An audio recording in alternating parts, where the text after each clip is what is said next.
Big boss ಮನೆಗೆ ಕಾಲಿಟ್ಟು ಕೂಡಲೇ ಕರಾವಳಿಯ ಕುವರಿ ರಕ್ಷಿತಾ ಶೆಟ್ಟಿ ಹೊರಗೆ ಬಂದಿದ್ದಾರೆ. ಪ್ರೇಕ್ಷಕರಿಗೆ ಇದು ದೊಡ್ಡ ಶಾಕ್. ಮೊದಲನೇ ದಿನ ಅವರು ಎಲಿಮಿನೇಟ್ ಆಗಿದ್ದಾರೆ ಅನ್ನೋ ಸುದ್ದಿ ಎಲ್ಲರನ್ನೂ ಅಚ್ಚರಿಗೊಳಿಸಿದೆ. ಆದ್ರೆ ಇದು ನಿಜವಾಗ್ಲೂ ಎಲಿಮಿನೇಷನ್ ಆಗಿದ್ದ ಅಥವಾ ಬಿಗ್ ಬಾಸ್ ಮಾಡಿರೋ ಪ್ರ್ಯಾಂಕ್ ಆಗಿತ್ತಾ ಅನ್ನೋ ಕುತೂಹಲ ಎಲ್ಲೆಡೆ ಕೇಳಿ ಬರ್ತಾ ಇದೆ.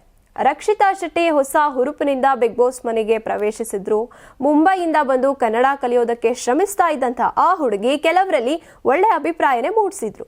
ಆದ್ರೆ ಬಂದ ವೇಗದಲ್ಲೇ ಅವರು ಮನೆಯಿಂದ ಹೊರಗೆ ಹೋಗಿದ್ರೆ ಪ್ರೇಕ್ಷಕರು ಸಹಜವಾಗಿ ಶಾಕ್ ಆಗೇ ಆಗ್ತಾರೆ. ಇನ್ನು ಫ್ಯಾನ್ಸ್ ಹೇಳ್ತಾರೆ, ರಕ್ಷಿತಾ ಶೆಟ್ಟಿ ಮನೆಯಿಂದ ಹೊರಗೆ ಹೋಗಿಲ್ಲ, ಅದು ಬಿಗ್ ಬಾಸ್ ಮಾಡಿರೋ ಪ್ರ್ಯಾಂಕ್ ಮಾತ್ರ. ಯಾಕಂದ್ರೆ ಈ ಹಿಂದೆ ಕೂಡ ಈ ರೀತಿಯಾಗಿ ಬಿಗ್ ಬಾಸ್ ನಲ್ಲಿ ಈ ತರದ ಆಟಗಳು ನಡೆದಿವೆ. ಆದ್ರೆ ಈ ಬಾರಿ ಕಲರ್ಸ್ ಕನ್ನಡ ಅಧಿಕೃತವಾಗಿ ಪೋಸ್ಟ್ ಹಾಕಿ ಅವರು ಎಲಿಮಿನೇಟ್ ಆಗಿದ್ದಾರೆ ಅಂತಾನೆ ಹೇಳಿದೆ.